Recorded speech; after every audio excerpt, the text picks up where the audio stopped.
चाय पे चर्चा सुरू आहे देवेंद्र फडणवीसांची नागपूरमधल्या एका गावात. आपण थेट जातोय. 2 लाख तुम्ही जरूर त्याचा फायदा घ्या. विश्वकर्मा योजनेचा तुम्ही त्याची माहिती तुमच्यापर्यंत आम्ही पाठवतो आणि त्यातनं आपला धंदा कसा वाढवतो असा प्रयत्न करतो. हा ती माहिती आम्ही तुमच्याकडे पाठवतो.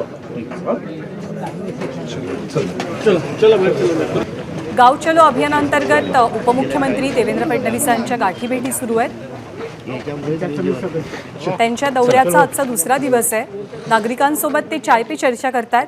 छोटे छोटे ठेले, छोटी छोटी दुकानं इथे जाऊन नागरिकांच्या समस्या जाणून घेऊन त्यांच्याशी अधिक संवाद साधण्याचा आणि कनेक्ट साधण्याचा हा भाजपचा प्रयत्न आहे आगामी लोकसभा निवडणुकांच्या दृष्टीनं.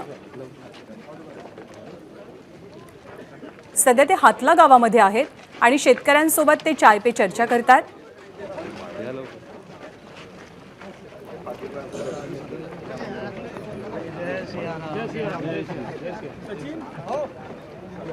बऱ्याचदा असं होतं की सर्वसामान्यांचे खूप सारे प्रश्न असतात, परंतु प्रत्येकालाच मंत्रालयामध्ये येणं, मंत्र्यांना भेटणं, ते प्रश्न सांगणं, आपली गाऱ्हाणी मांडणं हे शक्य होत नाही.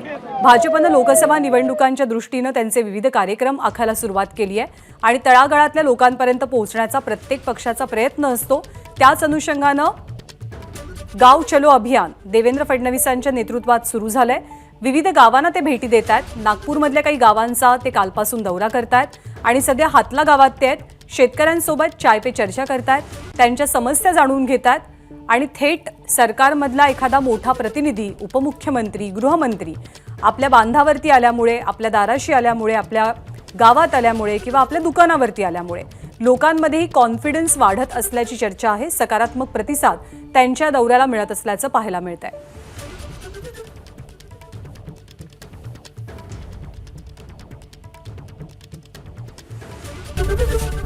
एबीपी माझा, उघडा डोळे बघा नीट.